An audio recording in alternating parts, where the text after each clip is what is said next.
ሰላም ጤና ይስጥልን የእግዚአብሔር ቤተሰቦች እንደምን አደራችሁ እንደምን ዋላችሁ እያልን ወደሚቀጥለው እንሄዳለን። ወንድማችን ያብራራናል። ስለዚህ ቤተክርስቲያን የት እንደሚገኝ ማን እንደሚባል ወንድማችን ያብራራናል። አስረዳን። ስምን መጀመሪያ? አቡክያ እባላለሁኝ ከዱለስ ከአፋር ክልል ዱለሳ ወረዳ የዱለሳ ደብረ ብስራት ቅዱስ ገብርኤል ቤተክርስቲያን ይባላል። ጥር 20 2010 መሰረተ ድንጋዩ ተጥሎ ከዛን ጊዜ ጀምሮ ያው በአገልግሎት እየሰጠን ነው። ህዳር 6 2013 ነው ጽላቱ የገባው ወደዚህ። ይሄንን ቤተክርስቲያን ሲሰራ አብረውን ያገዙን ሰዎች አሉ። የሰንሻይን ባለሙያዎች፣ የአልዩ አምባ ማህበረሰብ፣ የጎርጎ ማህበረሰብ፣ የጋቸኔ እንዲሁም የዱለቻ ምእመናን በመሆን ይህን ቤተክርስቲያን ሰርተዋል። ይሄ ቤተክርስቲያን ሲሰራ ታምሩን ብዙ ታምራትን ሰርቶ ነው የተሰራው። ስለዚህ ቤተክርስቲያኑ ሲሰራ መሰረቱ በአንድ ቀን ነው ያለቀው። ከዛም በኋላ 3 ቀን ነው እንዳጠቃላይ ስራው የተጠናቀቀው በ3 ቀን ውስጥ ነው። ከዛም በኋላ የፊኒሺንግ ስራ ነው እስከ 2013 ድረስ የወሰደው እንጂ በ3 ቀን ነው ሙሉ ለሙሉ የተጠናቀቀው። ሙሉ ለሙሉ ይሄንን ሲጠናቀቅ ከተለያየ ቦታ ላይ ያሉ ምእመናን በባጃጅ በመኪና በተለያየ ነገር ተጉዞ መጥተው ነው ሲሰሩ የነበሩት። ይሄ ቤተክርስቲያን ሲሰራ የተለያዩ ነገሮች አሉት። ብዙ ታምራት ተሰርቶበታል። አሁንም ብዙ ታምራትን እየሰራም ብዙ ነገሮችን እየተገበረ ያለ ቤተክርስቲያን ነው። ስለዚህ ይሄንን ቤተክርስቲያን እንደምታዩት ምንም አይነት እገዛ የሌለው ቤተክርስቲያን ነው። ከተለያየ አስራት በኩራቱን እያወጣ ያለ ምእመን አለን። ይሄ ምእመን ደግሞ ማን ነው? የመንግስት ሰራተኛው ነው። መንግስት ሰራተኛው የራሱን አስራት በኩራቱን አውጥቶ ነው የሚያስተዳድረው። ያሉትን ካህናቱንም ዘበኞችንም ሙሉውን ክፍያውን የሚፈጽመው በራሱ እና ከተለያየ ቦታ ላይ እንደዚሁ በመለመን የጓደኞቻችንን እያስተባበሩልን ነውና ደሞዝ የምንከፍለው። ስለዚህ ብዙ ጉድለቶች ያለው ደብር ነው። እንደምታዩት አጥሩን የምታዩት በቆርቆሮ ነው የተሰራው። በየጊዜው ይወድቅብናል። ያንን ሲወድቅም እያደስን ነው። ግን አሁን ከአቅም በላይ እየሆነ ነው ያለው። ደብሩ የተለያዩ ጉድለቶች አሉት። ያን ብቻ አይደለም፣ የሚያገለግሉን ካህናቶች ከሌላ ቦታ እየመጡ ነው። አሁን ግን በዘንድሮ ዓመት 2018 ምንድነው እያደረግን ያለ ነው? ከሌላ ቦታ የሚመጡትን በመቀነስ በራሳችን እዚሁ ተቀማጭ ካህናትን አገልግሎት እንዲሰጡን ነው። ምክንያቱም እስከዛሬ ድረስ ተገበረ የነበረው ምንድነው እሱ 4ቱን እሁድ ወይንም 5 እሁድ ሊሆን ይችላል። ከዛ ውጭ ገብርኤል ነው እንጂ ምንም እንትን የሚለንም ደባል አርሴማ መስከረም 29 2017 የገባች አለች። እሷንም ለመቀደስም ሆነ ምንም ሌሎችንም አገልግሎቶች ለማገልገል ስላቃተን አሁን ከዘንድሮ 2018 ጀምሮ ግን ሙሉ አገልግሎት እንድንገለገል በሚለው ደሞዛቸውን በማሻሻል እዚሁ ተቀማጭ 3 ሰዎችን ቀጥረን እዚሁ እየተገለገልን ያለነው። ነገር ግን ይህንን ለማድረግ ደግሞ የተለያዩ ተግዳሮቶች አሉ። እዚህ ጋር ያለው የመንግስት ሰራተኛ ደሞዙን ቆርጦ ነው ለኛ የሚሰጠው። ደሞዝ የኑሮ ውድነቱን ከባድ እየሆነ ስለሆነ ያለው በተለያየ አካባቢ ላይ ያለ ምእመን ቢያግዘን የተወሰነ የራሱን አስተዋጽኦ ቢያደርግ ደግሞ ደብሩ የተሻለ ነገር ሊሆን ይችላል። ከዛም ተጨማሪ ደብሩ የራሱ ንቦች አሉት። እነኚህ ንቦች ደግሞ ተአምራትን እየሰሩ ነው ያሉት። ከዚህ በፊት በንቦቹ ተነድፈው የዳኑ ሰዎች አሉ። 32 ዓመት በአልጋ ላይ የአልጋ ቁራኛ ሆነው እግራቸው ሽባ ሆኖ መንቀሳቀስ ያልቻሉ ሰዎች 2 ከደብረ ብርሃን መጥተው እዚሁ በንቦቹ ተነድፈው ጋቸኔ ሚካኤል ነው የመጡት። ሰኔ ሚካኤል ላይ እነኛ ሰዎች እዚህ በመጡበት ሰዓት ላይ 2ቱም ተነደፉ። 2ቱም ግን ድነው እዚህ ታምራቱን ገልጸው ይሄ የምታዩት እዚህ ጋር የጧፍ ማብሪያው እሱንም አስገብተውልናል። ከዛም ውጭ የተለያየ ሰዎች ምእመናን እንዲሁም የማር ጸበል አለ። ያን የማር ጸበል በመጠጣት የዳኑ አሉ። ማር በአመት 2 ጊዜ ይሰጣል። ለታህሳስ ገብርኤል እና ሐምሌ ገብርኤል ላይ 2ቱ ይሰጣል። በዛን ሰዓት ላይ እነኚህን ሰዎች የሚነደፈውም በመነደፍ እንዲሁም ማሩን የቀመሰው ደግሞ ያንን እየዳነበት ያለ ደብር ነው። ስለዚህ 2 መጀመሪያ ሲገባ በሴቶች በር ነው 3 ነበር የገባው። በሴቶች በር በዚህ በኩል ገባ። ያን 3 ሰዓት ላይ ነው የገባው። ወጣ በቀጥታ በምስራቅ በር ወጥቶ ሄደ። ከዛም በኋላ በምስራቅ በር እንደገና 6 ሰዓት ላይ መጣ ገባ። ያንን 6 ሰዓት ላይ የገባው አልወጣም። አሁንም አለ፣ በኋላ የምናሳያችሁ ይሆናል። ከዛ 9 ሰዓት ላይ ደግሞ በወንዶች በር እና በመስኮት ላይ ገባ። እሱም አሁን በቅርብ ጊዜ ድርቁ በጣም የተባባሰ ስለነበረ እሱ ወጥቷል። በአሁኑ ሰዓት ላይ ግን አንዱ ብቻ ነው ያለው። ያንንም አገልግሎት እየሰጠን ያለው ምንም የተጓደለ ነገር የለም እስካሁን ድረስ። ያለው ያው የእግዚአብሔር በረከት ስለሆነ የተለያዩ ችግሮች አሉበት ደብሩ። ለምሳሌ ያህል ደሞዝ ለመክፈል በጣም እየተቸገረን ያለ ነው። የተለያየ ቦታ ላይ ያላችሁ ምእመናን እባካችሁን የበረከቱን ተካፋይ እንድትሆኑ።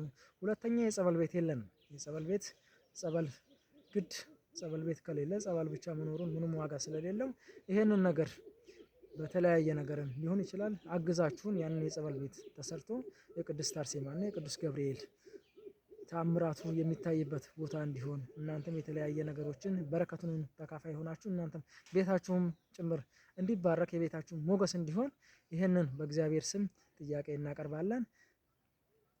ምናልባት የተሻለ ነገር እንዲሆን ደግሞ አጥሩም የተጀመረ ይኸው እንደምታዩት በየጊዜው እየወደቀብን ስለሆነ አሁን የተለያዩ ነገሮችን እያሟላን ነው እኛ ያለነው።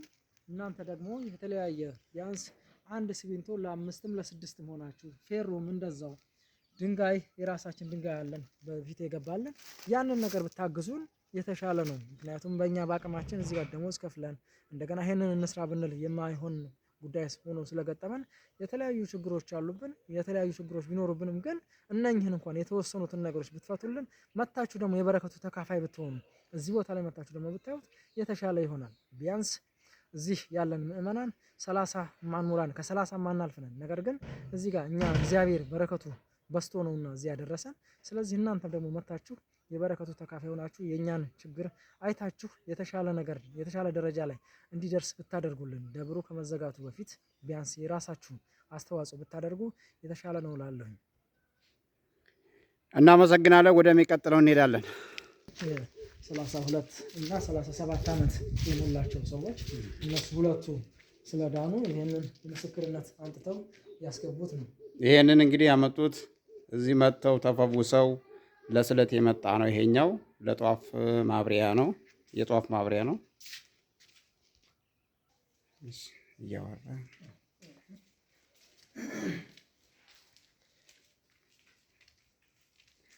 እንግዲህ ቅድም ንቡ ገብቶበት ነበር እንዳልኳችሁ። የመጀመሪያው በዚህ ገብቶ ቀጥታ በዚህ ነው ወጥቶ ሄደው። ሁለተኛው 6 ሰዓት ላይ ገባ ብያችሁ የነበረው ይኸው እንደምታዩት ንቡ አሁንም አለ፣ እስካሁን ድረስም አለ። አገልግሎትን እየሰጠን ያለው እንደምታዩት ያው ንቦቹ ምናልባት ጠጋ ብለን ተነሳው እኔ እየፈራሁ ፈውስ ነው እና ምንም እንትን የሚል ነገር የለም።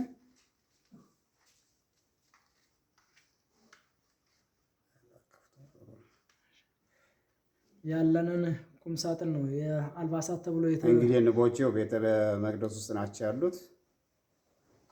በቻልነው መጠን ፎቶዎችን በፎቶም በቪዲዮም እንዲገባ አድርገናል። በጣም ታምር ነው ያለው። በረሃ ነው፣ አፋር ክልል ነው። ዱለሳ ይባላል ወይም ዱለሳ ይባላል። ከአዋሽ 85 ኪሎ ሜትር በአዋሽ በኩል ለሚመጣ ከናዝሬት ከአዲስ አበባ ለሚመጣ ሰው በዛ በኩል መምጣት ይቻላል። ከደብረ ብርሃን ደግሞ ለሚመጣ ሰው አንኮበርን፣ አልዩ አምባ ከዛ ጋቸኔ የሚባል አለ። ከጋቸኔ እኛ ጋር ነው 85 ኪሎ ሜትር ነው። ሁለቱንም አዋሳኝ የሆነ ቦታ ነው። ከጋቸኔ ወደዚህ መምጣት ይቻላል። ከደብረ ብርሃን ላይ የሚነሳ ከአዲስ አበባ የሚነሳ ሰው ደብረ ብርሃን ላይ ይመጣል። ከደብረ ብርሃን አልዩ አምባ ቀጥታ ትራንስፖርት አለ። ከአልዩ አምባ ደግሞ ወደዚህም እንደዚሁ የባጃጅ ትራንስፖርቶች እንደገና አንዳንድ ትራንስፖርቶችም ስላሉ በዛ በኩል መምጣት ይቻላል። ምንም የሚያሻግር ነገር አለ። አስፋልት ነው መንገዱ አመች ነው።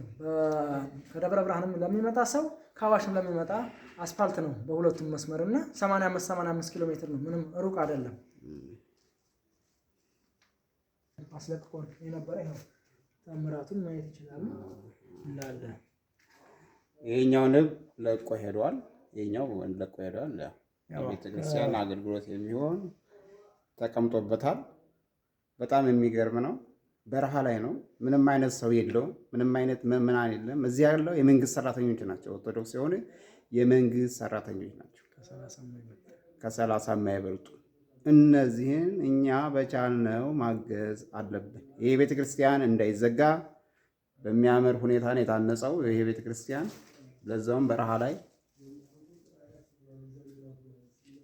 ላይ ነው። እኛ ማገዝ ነው በቃ ይሄ የሚጠበቅብን። ሌላ ምንም የሚጠበቅብን ነገር የለም። አጥሩን ማሳጠር፣ ቦታው ተከብሮ እንዲኖር ለቀጣይ ትውልድ እንዲተላለፍ ማድረግ ይጠበቅብናል። ሁለቱንም ሳጥን አስለቅቆን ስለነበረ ይኸው እንደምታዩት መሬት ላይ ነው በአሁኑ ሰዓት ላይ ያለው። ይህንንም ቁም ሳጥኖች ለዛው ተብሎ ከአንኮበር ማህበረሰብ ተሰርቶ ይመጣልን ነበረ። ነገር ግን ያው ንቡ አስለቅቆን ስላለ አልባሳት ሙሉ ለሙሉ እንደምታዩት ይኸው መሬት ላይ ነው ያለው።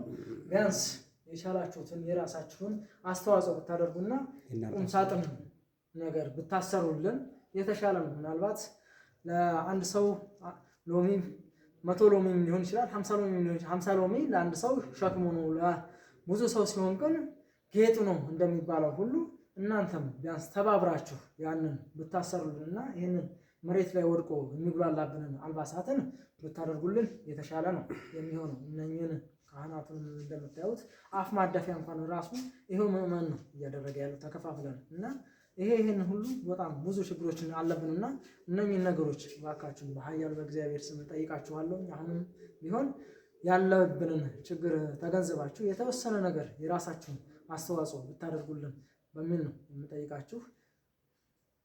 በቃ እናመሰግናለን። ይህንን እንግዲህ እኛ ማድረግ ነው፣ አስራት በኩራት ማድረግ ይጠበቅብናል። ስለ ቅዱስ ገብርኤል እንላለን።